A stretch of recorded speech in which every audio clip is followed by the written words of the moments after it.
The price of freedom is death. We're coming to get our check.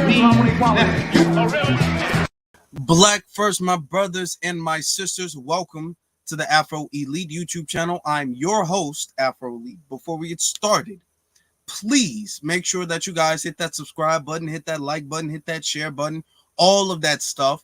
All of that stuff helps, of course, the reach and the growth of the channel. And for everything that you all do, I sincerely appreciate it. Thank you so very much. Happy MLK Day to the family out there. Before we even get started really on tonight's subject, I want to say there's been a lot. I'm not sure if you guys are on Twitter, but in South Carolina, there's a lot going on as far as the president, because, you know, there's a political thing coming up. So, of course, we already know the Democrats are going to try to use MLK Day to get out there and talk about the importance of voting and all that stuff. So there's been some certified, as our brother Alpha would say, certified brothers and sisters going out there trying to represent for reparations and for the lineage. So they out there in South Carolina, they him and Marcel Dixon are really leading the charge, getting that done. So shout out to them for that. They out there representing. They having some pushback, but they're still standing on business. So salute to them for that, making sure that they keep the legacy, the true honorable legacy of Dr. King alive and well. So shout out to them. Shout out to everybody here. I see you, brothers and sisters, Q2Ys. I see you, brother Gravity. I was, I don't know if you saw, I was in his live stream today. He had one with our good sister, Lisa Cabrero, and they were, you know, did a pretty good collab too. So shout out to him and shout out to our good sister, Lisa. Rachel is in here. Yusuf is in here. B1 definitely. Tyquin is in here. I see you all. Thank you very much for being here. I sincerely appreciate that. All right. So we have, and I wanted to have the subject tonight for a very specific and important reason. Is not just we're going to update you guys on what's going on with Payton Gendron, but we're also going to be using this situation to really reflect. And I picked today because we know a lot of people, a lot of the Democrats in power and stuff like that, they're going to be using the MLK quote. I picked today to say, look at what we have, the state of Black America. Look at the state Black America has been in recent time. People look back on the days of Martin Luther King and the days of the Civil Rights Movement, and they look back at that as if that was ancient history, as if something really has changed since that time. The same anti-blackness that has infested the fiber of this country is the same one we're dealing with today. All right. So we're going to have to look into this case right here. So actually, let me make this a little bit bigger right here.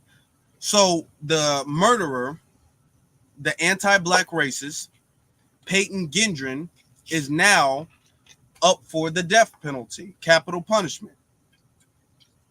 So we're going to look at this, and then we're going to really look at this and then the bigger picture. We're going to look at this and we're going to reflect on a lot of stuff. So it's saying hold on. I have to pull this up. Saying down here, federal prosecutors said Friday, all right, this was last Friday. Federal prosecutors said Friday that they will seek the death penalty against a white supremacist who killed 10 people at a Buffalo supermarket. Payton Gendron, 20, he's 20 now. He was 18 when he committed the crime. 20 is already serving a sentence of life in prison with no chance of parole after he pled guilty to state charges of murder and hate-motivated domestic terrorism in the 2022 attack. It continues to say, New York does not have capital punishment, But the Justice Department had the option of seeking the death penalty in a separate federal hate crimes case. Gendron had promised to plead guilty in that case if prosecutors agreed not to seek the death penalty. Well, they lied.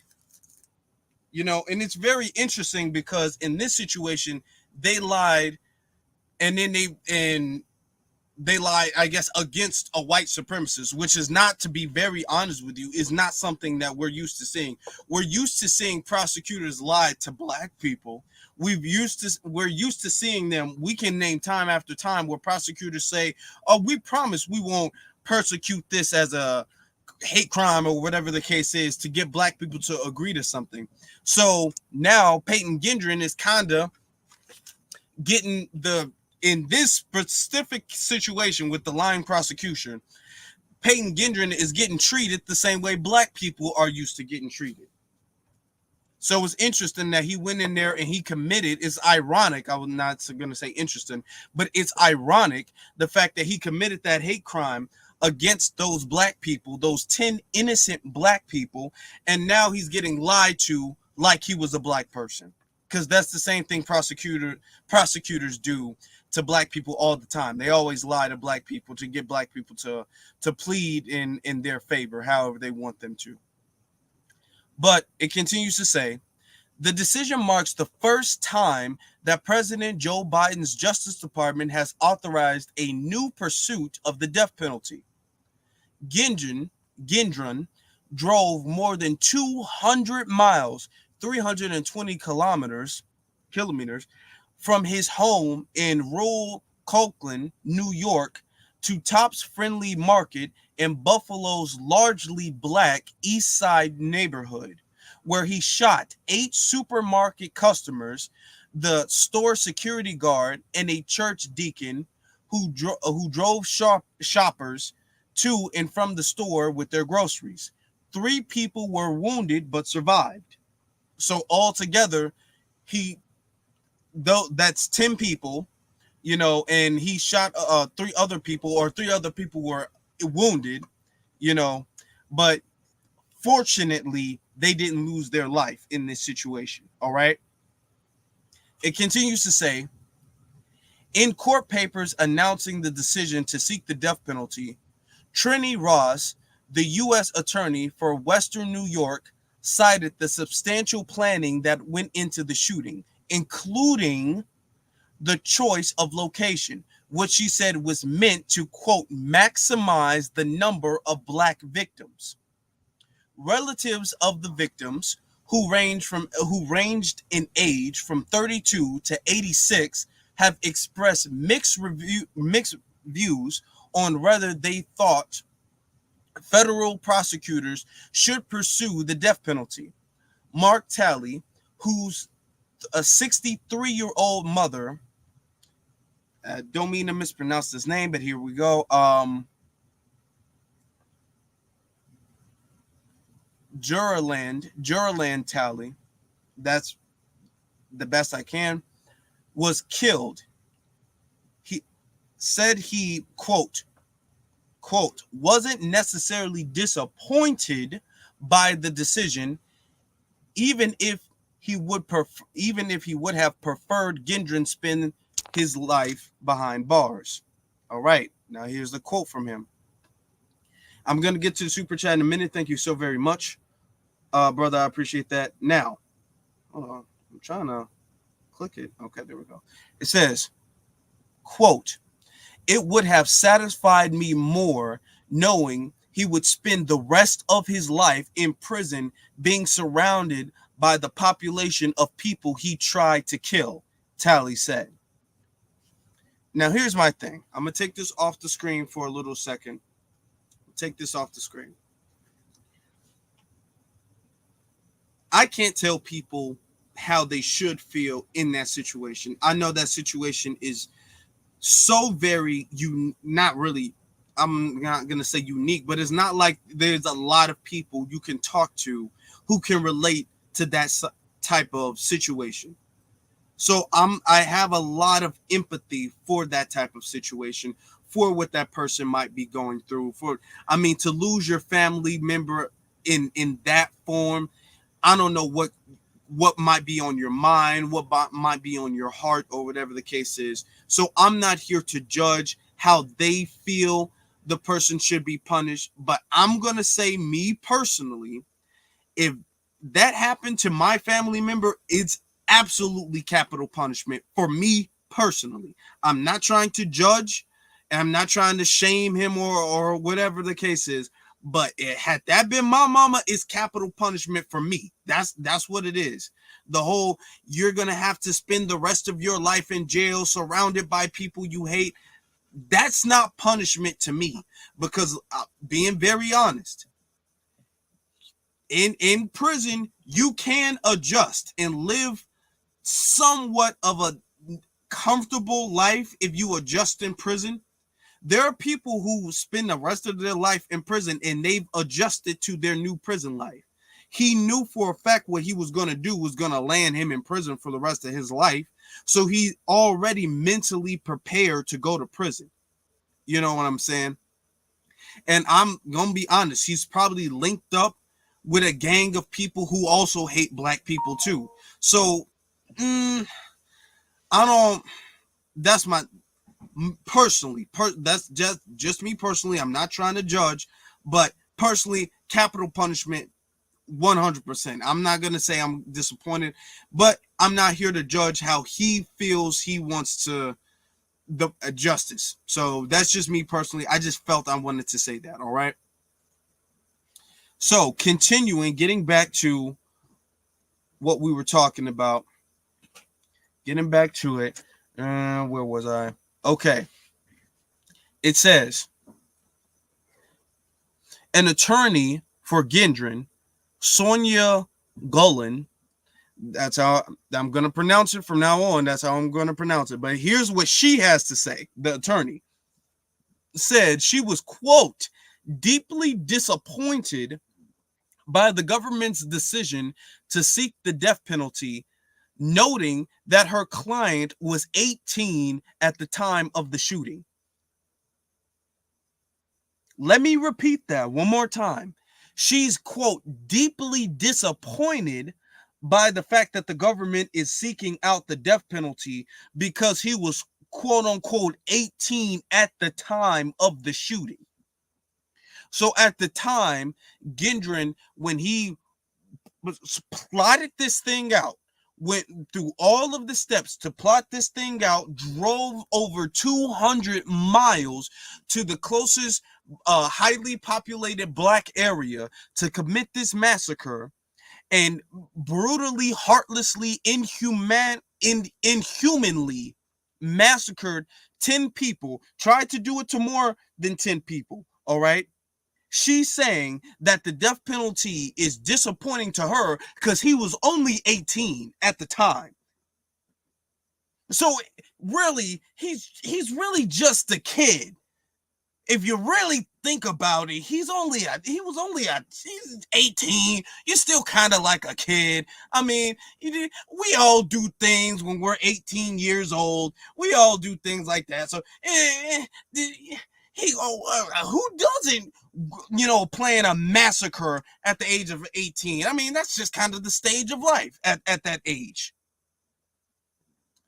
So that's what Sonia said. Now, I get you, the attorney, but if I was the attorney for this, I would have just not said anything, citing the fact that this murderer is 18 years old. It continues to say, thank you for the super chats. I'm gonna acknowledge y'all super chats in a second. I'm gonna acknowledge it in a second. All right.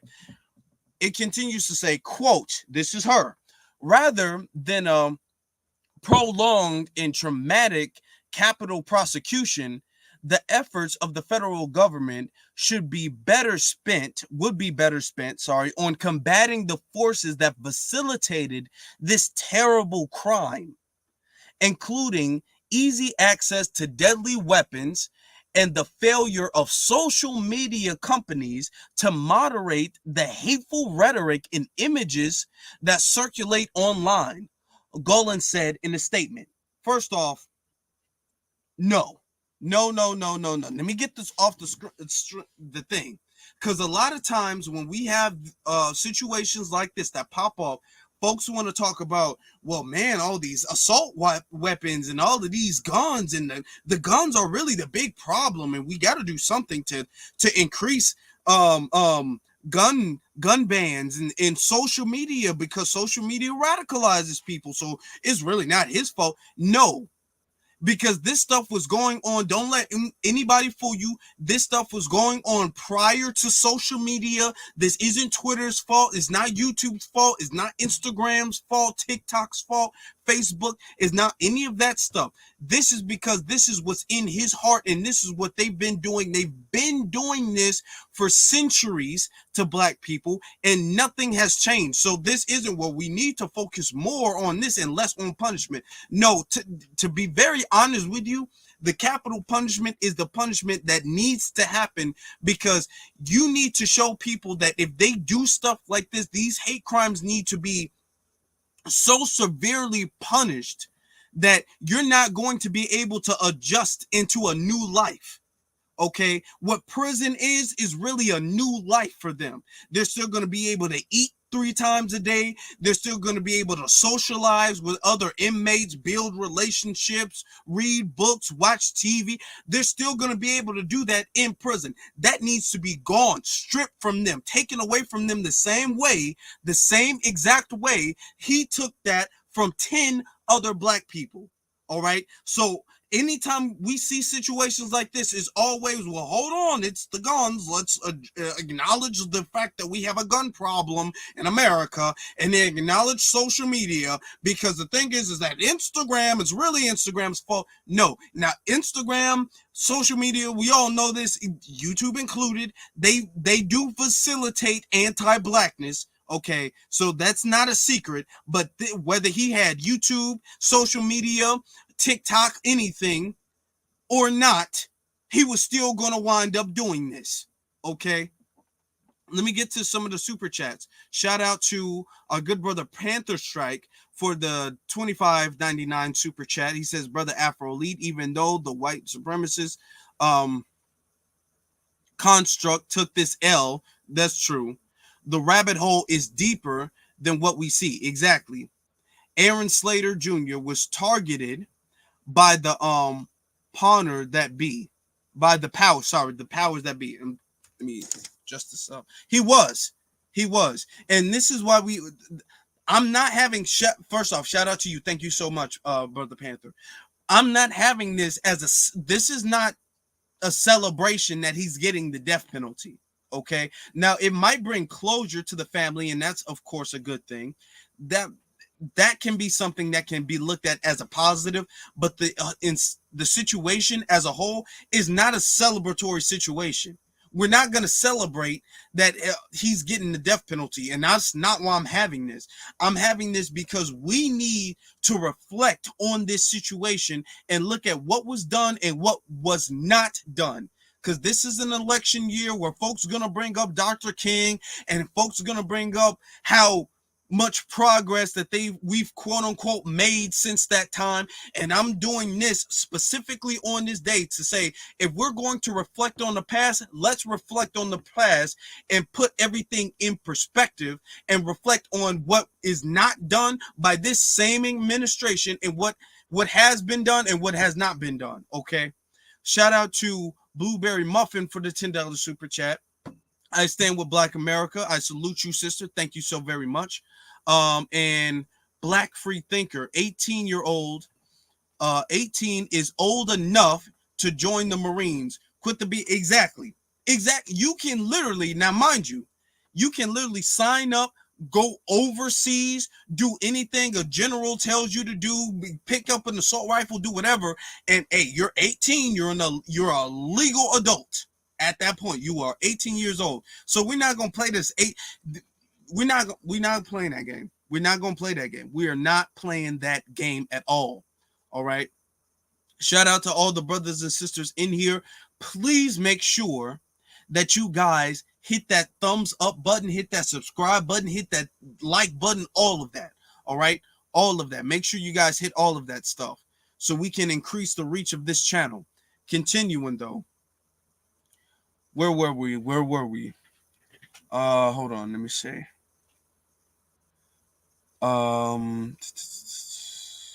Okay, right here. It says federal death penalty cases have become a rarity since the election of Biden, a Democrat who opposes capital punishment. Under the leadership of Attorney General Merrick Garland, the Justice Department has permitted the continuation of 2 capital prosecutions and withdrawn from pursuing death in more than a dozen cases. So they pretty much they really not for the death penalty. Essentially, they're really not trying to push that. It continues to say Garland instituted a moratorium on federal executions in 2021 pending a review of procedures. Although the my tongue just twisting, the moratorium does not prevent prosecutors from seeking death sentences. The Justice Department has done so sparingly. So they're not really trying to do, seek too many of them. It's not banned. So there are people like, oh, it's banned. It's not really banned, but because the Attorney General doesn't really want to do it that much, they haven't done it that much. This is the first time it's been a new case since Biden's administration, which is almost on 4 years. So they haven't seek the death penalty on a new case in almost 4 years. All right. So it continues to say, it successfully sought the death penalty for an anti-Semitic gunman who murdered 11 people at a Pittsburgh synagogue, though the attack was authorized as a death penalty case before Garland took office. It also went ahead last year with an effort to get death sentence against an Islamic extremist who killed 8 people on a New York City bike path, though a lack of anonymous jury meant the prosecution resulted in a life sentence. The Justice Department has declined to pursue the death penalty in other mass killings, including against the gunman who killed 23 people at a Walmart in El Paso, Texas.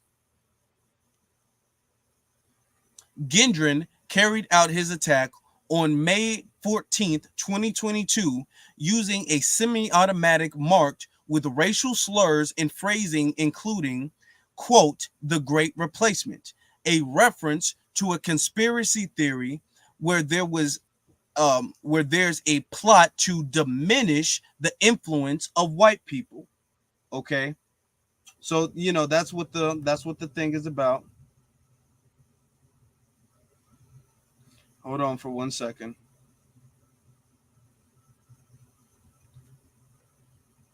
All right, that's what that was about. It continues to say, prosecutors met Friday with several family members of victims before the decision to seek the death penalty was made public. Pamela Prickett, whose 77-year-old mother, Pearl Young, was killed in the attack, said the mood was somber. Quote, I will be scared. Everybody, every family, the community of the East Side, we're all going to be scared, she said. For me, my goal is to look at the scar and know that I'm healed. Gendron did not appear at a status conference held Friday afternoon. All right. So that's the thing. All right. So they're still pursuing it. Now they're going to pursue that. But like I said, this is a moment that we have to use to reflect on other situations. So I'm going to use this moment in this case to reflect on another situation that people were talking about due to the uprisings in this situation. Now, look at this. When that happened, a lot of people were it highlighted a lot of hate crimes against Black Americans. So we got excuse me. So we have an administration right now trying to use the name of the Honorable Dr. Martin Luther King Jr. so they can get out the vote. And this is what we need to be. If they're out there talking about the progress that they've made, we need to look at this, and we need to take an honest reflection of the quote unquote progress that we feel that they have made. All right. Now this one is Buffalo shooting highlights rise of hate crimes against Black Americans. It says the racist slaughter at a Buffalo grocery store. Now we're not going to read this whole thing, but we're just going to highlight the important information in the beginning. It says the racist slaughter at Buffalo grocery store on Saturday is the latest episode in a troubling rise of violence against African Americans, built upon historic racial fault lines and a polarized social climate. In 2020, a year marked by the triple forces of the C-19, y'all know what that is, pandemic, the murder of George Floyd, and a social justice movement protesting police violence and racism, the FBI reported a surge in hate crimes targeting African Americans. About 64.9% of the 8,052 reported hate crime incidents that year were based on race, ethnicity, or ancestry bias, according to the FBI. Within that category, Black Americans make up more than half of the victims. All right. So we know a lot of hate crimes happen and they go unreported. Okay, so let's be very, very clear about that. A lot of these hate crimes happen and they go unreported, and then a lot of times they get reported in the police department. They don't want to file it as a hate crime. It's like jumping through hoops of fire to get them to report this as a hate crime. So we have to take the numbers that even the FBI, who have a very notorious history when it comes to anti-blackness, keep that in mind, because the FBI, today is MLK Day. The FBI were responsible for the murder of Dr. King. So let's just take that with a big grain of salt. But these are the reports that they say that they've collected. And of the ones that they admit to over 60% of them, close to 65, pretty much 65% of them are all anti-black. All right.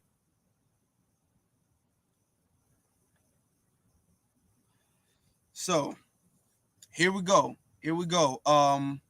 Continuing, the number of reported hate crimes against African Americans in 2020 was 2,871, up from 1,972 in 2019.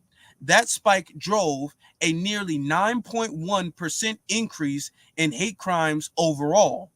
In the 5 years before 2019, African Americans were victims in about half of all the race, ethnicity, or ancestry bias cases, according to FBI data. Now, it continues to say, experts who track data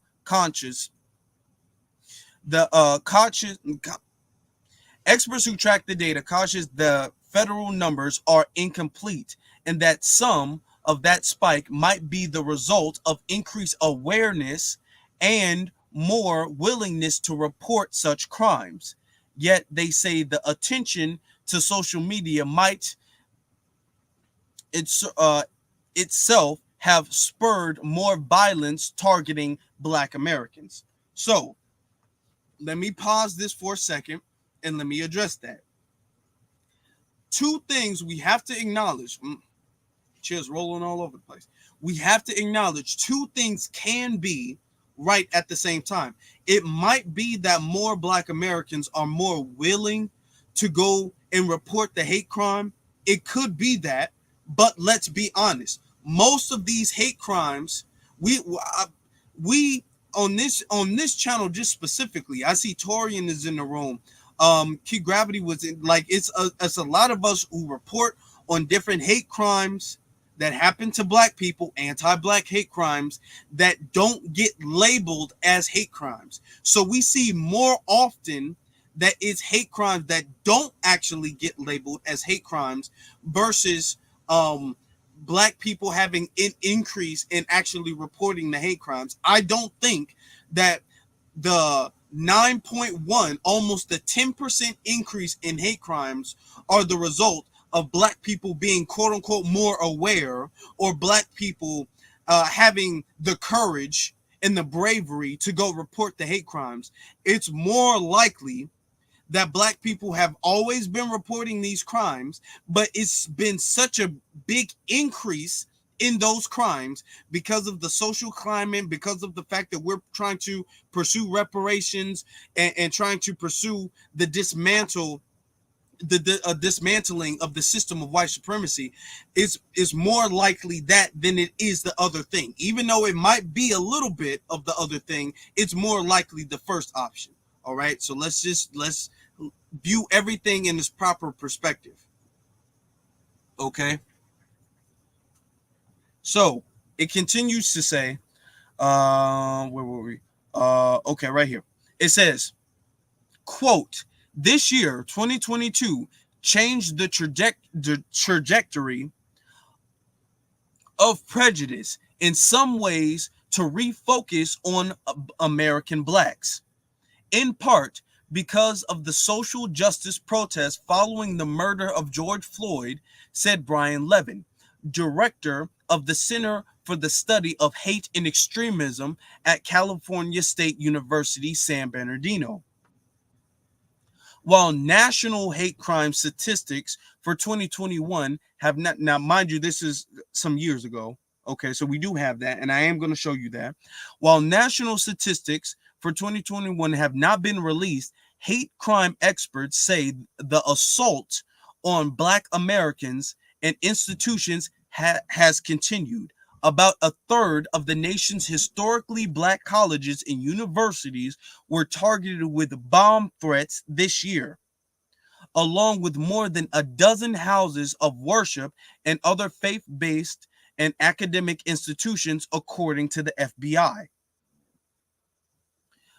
Racially motivated violence took center stage again in February when 3 white Georgia men were convicted of federal hate crimes for chasing down and killing Ahmaud Arbery because he was an African American.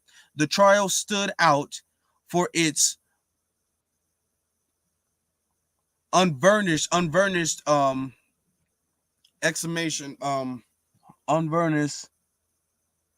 examination of racism.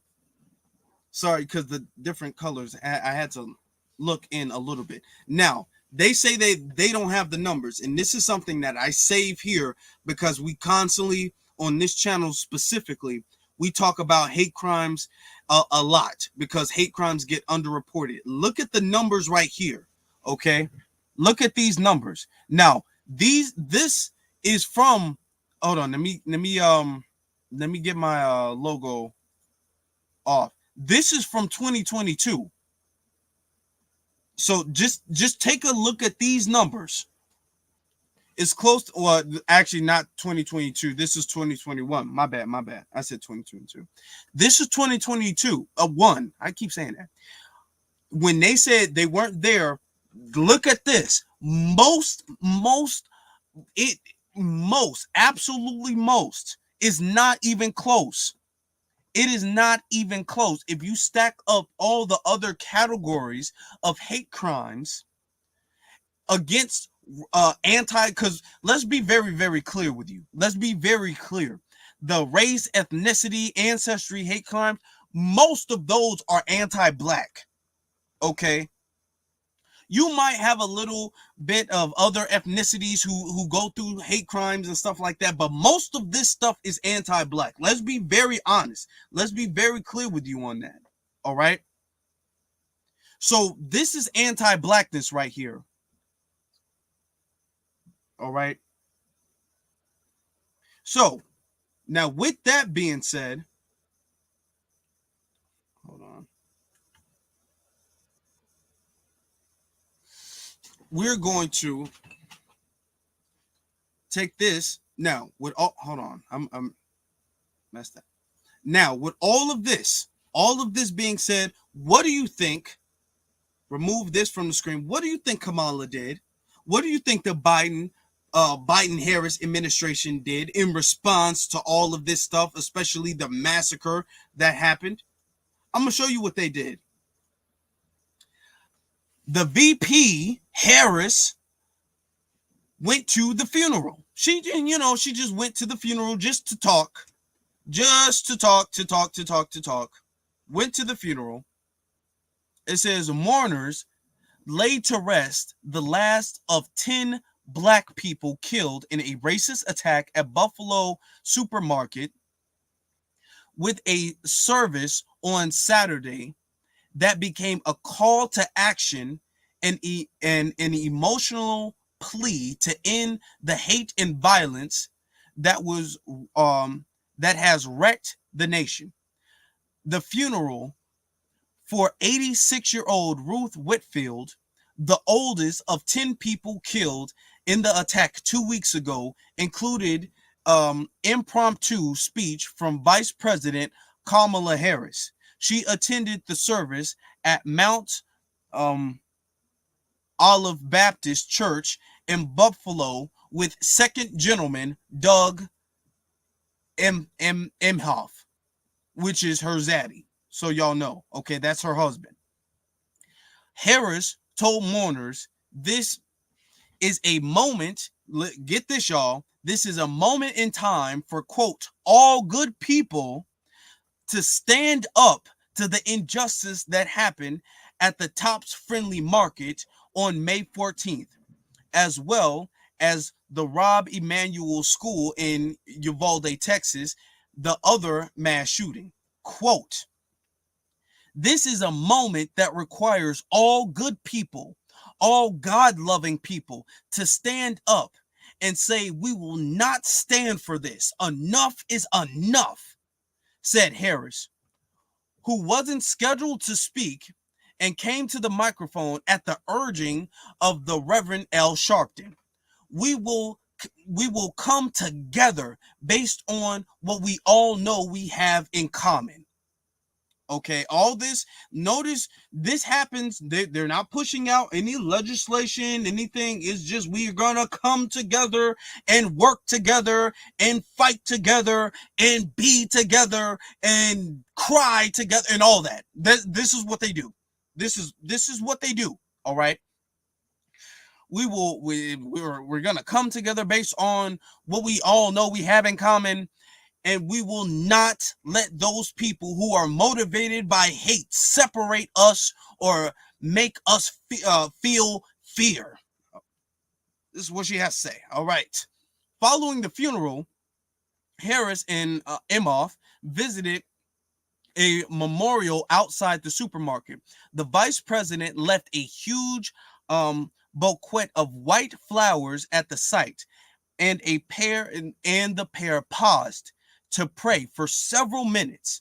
President Joe Biden and First Lady Jill Biden had placed flowers at the same memorial on May 17th and visited with the victims' families. Biden is expected to head to Texas for a visit this weekend with the families of the victims of Tuesday's school shooting.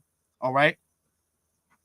So it continues to say, Harris later told reporters the administration is not, quote, sitting around waiting to figure out what the solution looks like to follow to the nation's gun violence problem.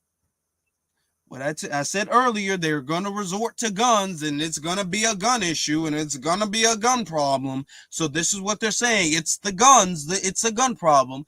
It continues to say, quote, "We know what works on that," she said, reiterating support for background checks and a ban on assault weapons. Harris said the nation has to come together as well. All right. Continues to say, quote, "We have to," hold on. "We have to agree that if we are to be strong as a nation, we must stand strong, identifying our diversity as our unity," she said. Power, what does that mean? We have to identify our diversity as our unity. Blah, blah, blah. Okay. So essentially, we don't even have to read all of this, but this is what they did. This is what they did. But let me show you, though. Let me show you, because we have to take this time to reflect on what was done and what was not done. All right. Excuse me. Sorry about that. Now, let me show you other things that this same administration who went there and talked about unity and talked about togetherness and we will fight together and be strong together and hug each other and love each other, that this same exact administration, this is what they do when it comes to other people and when it comes to other problems that they have going on. Look at this. This is what happens with the Stop Asian Hate thing. Remember with the Stop Asian Hate thing that was going on? Listen to this. Following overwhelming support from both chambers of Congress. Now, when it comes to us, and this is why it's important that we remember this stuff. If MLK Day is a day that we remember the legacy of Dr. King, we have to remember everything. We have to remember this because too often, for too long, Black people have had too short of a remembrance. Okay. We remember something when it's relevant, and then when it's not relevant, we forget it. We have to remember this, okay? Because what they like to do is they like to say, well, you know what? We can get it past the House, but the Senate, that's the problem. Or we can try to get the Senate. We got majority seats in the Senate, but the thing is the House is so divided. Congress can never agree on anything. It's the Republicans, don't you understand? But when it came to them, it was an overwhelming amount of support from both chambers. It didn't take a gridlock. It wasn't a lockdown. But Biden didn't have to veto anything. It wasn't no long debate. It didn't take a vote. It didn't take a new sitting member of Congress. It wasn't any arguments. There wasn't any ads being done. Wasn't nothing. It was overwhelming support. Everybody sat there and said, okay, I agree to it. Of course. If it's not, as long as it don't benefit Black people, where can I sign? Let me sign my name right here. We have to remember, now when it came to them, overwhelming support from both sides of Congress. All right. So let's continue. Following overwhelming support from both chambers of Congress, President Biden signed legislation Thursday that addressed hate crimes throughout the C-19 pandemic, with particular emphasis on the increase in violence against Asian Americans. So anytime we bring up the fact that, yes, this was an anti-Asian hate bill, okay, this was a hate crime bill for Asians in America. Folks like to be all like, no, that's not what it was. It wasn't that. It was for everybody. It wasn't just for Asians. You can't do that. No. It didn't have to say only for Asians, but the emphasis and the reason for the whole thing being there in the first place was for Asians. So we're not going to play this game because every time you look into it, they say Asian. It was for Asians.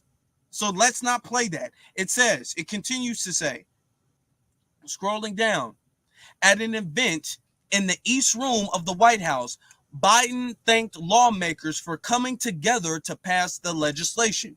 He said standing against hatred and racism, which he called, quote, the ugly poison that has long hunted and plagued our nation, is what brings Americans together.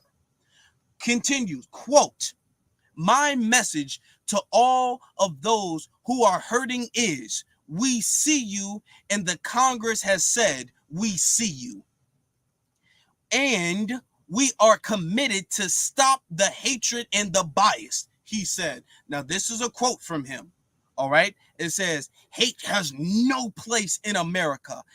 And I look forward to making that clear this afternoon by signing the C-19 Hate Crimes Act into law. That's Biden. Now, mind you, this is the same Biden that just gave black people flowers. This is the same one who just gave black folk flowers. When black people got brutally massacred by an open white supremacist, what we got is flowers, songs, hugs, not those many hugs, but a hug, and that's it. But with them, it's, oh no, we cannot stand for this in America. How dare you hurt those Asian people? I cannot believe it. I'm signing everything, and Congress was in lockstep. So when they tell you that the government is so divided, the government can't work together on anything, man, they work together when they want to, don't they? When they really believe in something, they can work together. Continues to say, the legislation introduced by Representative Grace Meng, New York, and Senator Mays Harano of Hawaii aims to make the reporting of hate crimes more accessible at the local and state levels by boosting public outreach and ensuring reporting resources are available online in multiple languages. Damn. Must be nice. Must be nice.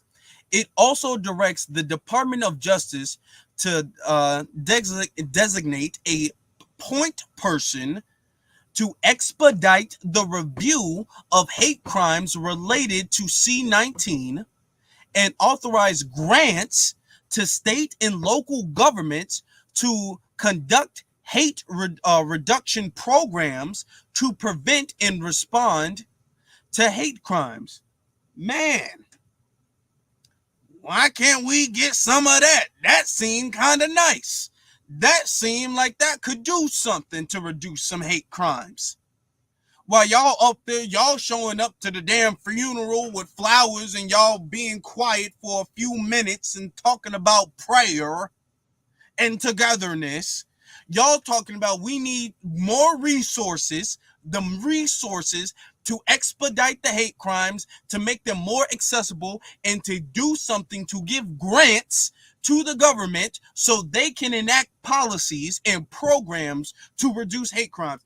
This is what they did with Asians. We cannot ever forget this. Continuing, because we still got more, y'all. We still have more. Continuing, it says Vice President, this is the same Vice President that went there with her husband to give flowers to the black people who were massacred in Buffalo. That same Vice President. Just in case anybody forgot. The same Vice President. Okay, that one. Vice President Harris introduced Biden ahead of the signing and reflected on the increase in violence against Asian Americans. Now, I mean, we do have to keep in mind she is half Asian. So she does have a little biasty there. She's half Asian and half black. Now, the black part is kind of questionable, but we know for a fact she's half Asian. We know that for a fact. It continues to say, quote, this violence, it did not come from nowhere, and none of it is new. In my life, my lived experience, I have seen how hate can pervade our communities, she said. Harris, who was the first Asian American vice president. Let me repeat that. Harris is the first Asian American vice president, while she's sitting up there in South Carolina talking about Dr. Martin Luther King as if she's a black American. She's Asian, she's black, she's Indian, she's Jamaican, she's you don't know what she is. She's white on her paperwork. You don't know what this woman is. But she's Asian right here. When she was actually doing things, she's Asian. Added, quote, I have seen how hate can impede our progress. And I have seen how people uniting against hate can strengthen our country. All right. It says, Harris noted the work to combat racism doesn't end with the signing of the bill. Damn. Okay. It would have been nice. Boy, that would have been nice. Quote, it continues to say, here's the truth. Racism exists in America. Xenophobia exists in America. Anti-Semitism, Islamophobia, homophobia, transphobia, it all exists. And so the work to address injustice wherever it exists remains the work ahead, she said. Now, of course, this is the crime bill. We're not going to sit up here because this is the whole thing. We're not going to sit up here and do all that with it. It says the signing comes 2 days after the House of Representatives passed the C-19 Hate Crimes Act by a vote of 364 over 62. All 62 votes against the bill were from Republicans. This 364 over 62. Okay, so don't let them play y'all. Don't let them play y'all. Don't you ever do it while they sitting up there acting like they can't get nothing passed. Now, mind you, this is towards the beginning of Biden's administration when he had the House and the Senate, and Biden could get all of this same type of bill. If he really wanted to, he could get passed on behalf of Black Americans, but he didn't do it. All right. It says the Senate approved the legislation last month with a near unanimous support. A Missouri Republican, Josh Hawley, was the sole senator to vote against the bill. All right. It continues to say State Majority Leader Mitch McConnell attended Thursday's ceremony along with a number of Democrat active advocates, families of victims of hate crimes, and other senators and others. Senator Suzanne Collins from Maine, she's representing Maine, who helped co-author a key provision that paved the way for the bill's continues. Asian Americans have faced a dramatic spike in violence throughout the pandemic. The organization Stop AAPI Hate documented 6,603 hate incidents from March 2020 to March 2021.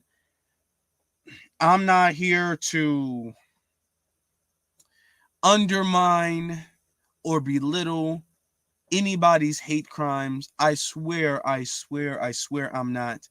But to say 6,603 hate crime incidents in the span of 1 year with just one group of people, mind you, that group of people make only a very small percentage of American population.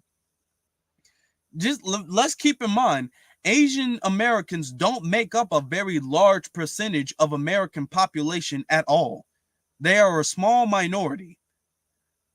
So just based off of how the numbers would play out, seems like this number is a little bit embellished.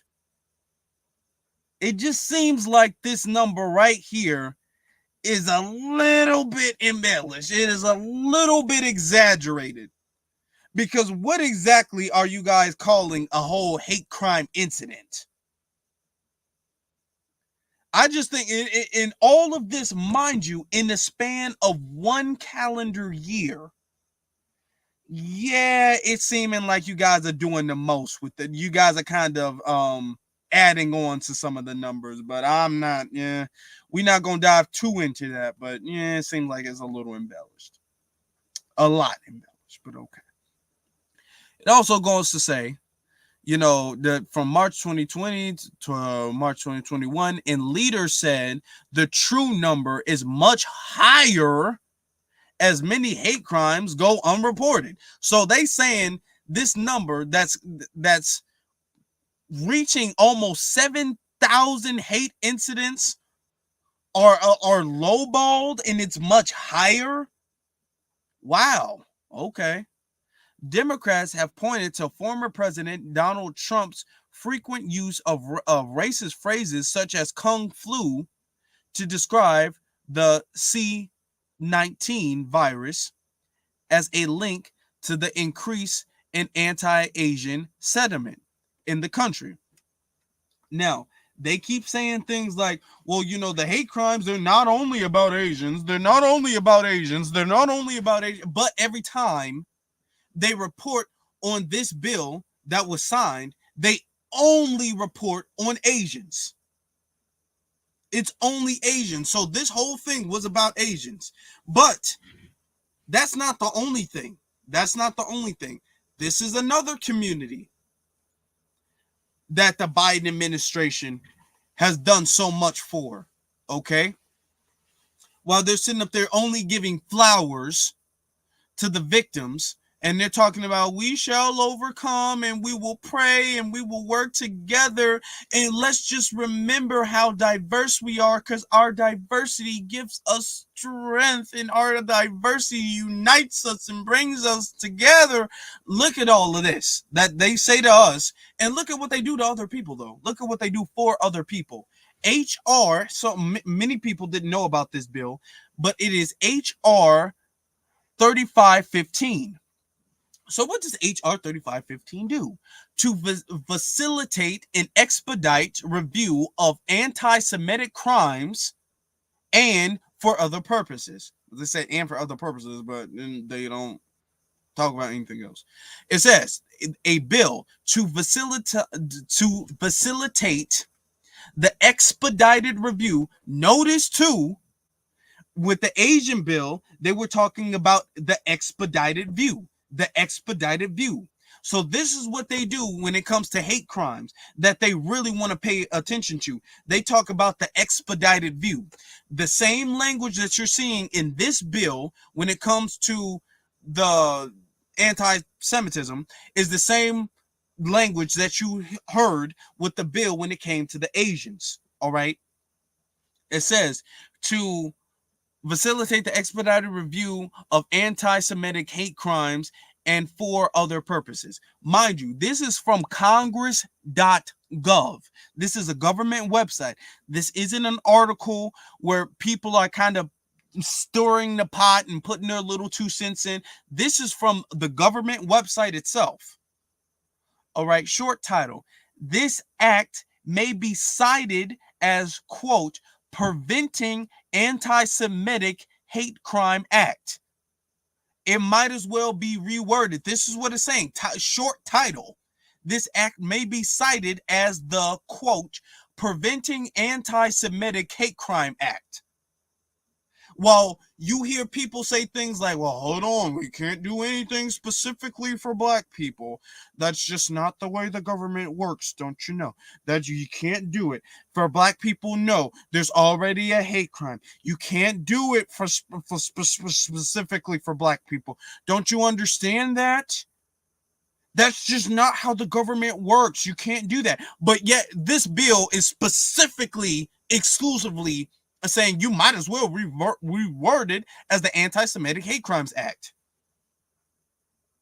But everything for us got to be diverse. So the findings, Congress finds the followings. We're not going to read all of this. Jays, that's what we're going to, Jays are the target of the majority of hate crimes committed in the United States against any religious group, including attacks on houses of worship and small hat community centers.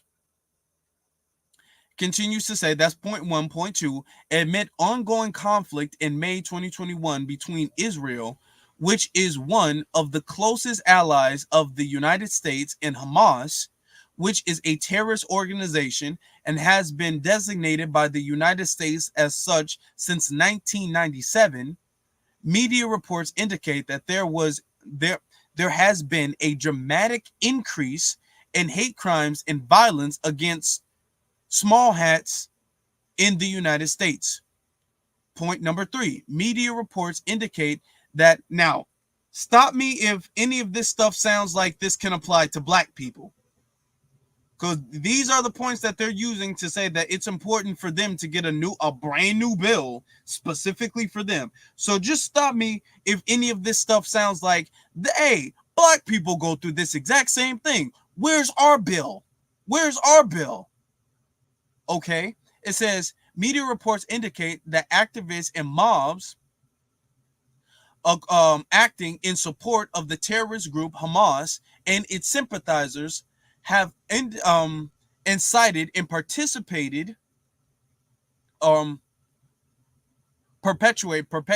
font is very small, perpetuated hate crimes and violence against small hats in United States in 2021. So these are some of the reasons Now it says review. All right. Review of hate crimes in general, no later than 7 days after the date of enactment of this enchantment of this act, the Attorney General shall designate an officer or employee of the Department of Justice whose responsibility during the application period shall be to facilitate the expedited review of anti-Semitic hate crimes as described in Section 249 of Title 18 United States Code, and reports of any such crimes to federal, state, local, or tribal law enforcement agencies. All right, scrolling down, it says improving anti-Semitic hate crime provision efforts. Okay, this is the same. Notice the same language, the same language that they use when it comes to the Asian hate crimes. It says the Attorney General shall issue guidance for state, local, and tribal law enforcement agencies pursuant to this act and other applicable law on how to expand public education campaigns aimed in raising awareness of anti-Semitic hate crimes and reaching victims that are equally effective for people with disabilities as for people without disabilities. All right. So then it starts to get into the legal stuff. Okay, the House agreed to it. All of these parties agreed to it. But this is why I decided that we need to talk about this subject specifically, because looking at this, people want to act like, and I saw when people posted the Payton Gendron thing, people were excited, and it is good that he is going to face, to a degree, the justice that he deserves. But let's take a opportunity to look at that specific situation and highlight the fact that the Biden administration has failed in not only because failed is the wrong word for it. You only fail when you actually try to do something. They never tried to do something. How the Biden-Harris administration has utterly refused to implement anything at all that would even slow down the hate crimes that black people are facing in this country. One of the biggest hate crimes that occurred during their administration, the most they could do is go to the visual and drop off some damn flowers. But when it comes to other groups of people that have not gone through what we are going through, what we have been through, They're getting legislation. They're getting bills signed to them. They're getting money allocated to prevent hate crime, to raise the awareness of the hate crime. But when you actually look at the data, whose hate crime, when you look at the actual data, whose hate crime do you think needs to be the most paid attention to? Looking at the data. Just this alone. It's not us being biased because, I mean, well, of course you guys are black, so of course you guys are going to say that. But when you actually look at the data, okay, whose hate crimes are the ones needing to be paid more attention to? It's us. It's our hate crimes. So on this day, a day of remembrance, in a day that we acknowledge the fact that we need to continue the fight. Let's not forget that. All right. We have to reflect on everything. If they're going to bring up this hate crime and it's good for us to acknowledge this, let's also acknowledge the fact that all of these other hate crimes are not being paid attention to. You guys have utterly refused to do anything but symbolism, but empty, meaningless symbolism, disrespecting and condescending as it is. All right. Now, because today is a very special day, I want to thank you all for being here. I know a lot of you guys, it's a lot of programs going on tonight. It's a lot of things going on. So I want to give a special thank you to the people who are watching live and to the people who will be watching in the playback. Please make sure y'all get those likes up. All right. Follow me also. You can follow me on my social media pages, which is Afro Elite on Instagram and then The Afro Elite on Twitter. All right. Please make sure that you guys are hit that like button. Hit that like button.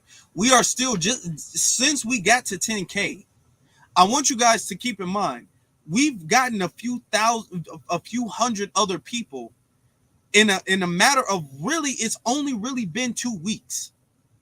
It's literally been 2 weeks since we got to 10,000. Okay, so we're making progress. We are making good progress. To this year is a very important year. This year is an election year.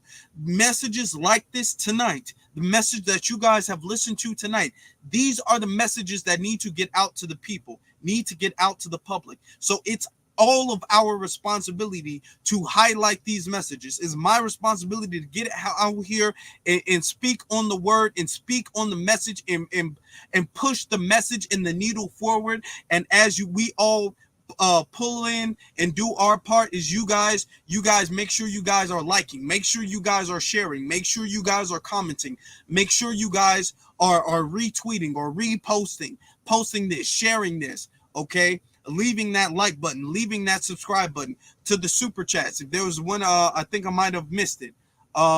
Thank you, Jerry. I want to shout out to our good brother Jerry for the $10 super chat. It says, I agree with her. That's how her people are remember. They learn to hate us at a very young age. Exactly, they do, and they learn to hate us at a young age. And what is the administration doing about it? While Biden is sitting up there talking about hate is a virus and a poison in this country that needs to be weeded out, but he doesn't care when it's not black people. It's only black people where he seems like he really cares. Sorry. So with that being said, my brothers and sisters, I want to, because today is a very special day, I'm going to leave off with a message from our good brother himself, a message that the media does not want us to hear. I'm going to leave off with a good brother from Dr. Martin Luther King to close us out. The very same time that America refused to give the Negro any land, through an act of Congress, our government was giving away millions of acres of land in the West and the Midwest, which meant that it was willing to undergird its white peasants from Europe with an economic floor. But not only did they give the land, they built land-grant colleges with government money to teach them how to farm. Not only that, they provided county agents to further their expertise in farming. Not only that, they provided low interest rates in order that they could mechanize their farms. Not only that, today many of these people are receiving millions of dollars in federal subsidies not to farm, and they are the very people telling the black man that he ought to lift himself by his own bootstraps. And this is what we are faced with, and this is the reality. Now, when we come to Washington in this campaign, we are coming to get our check.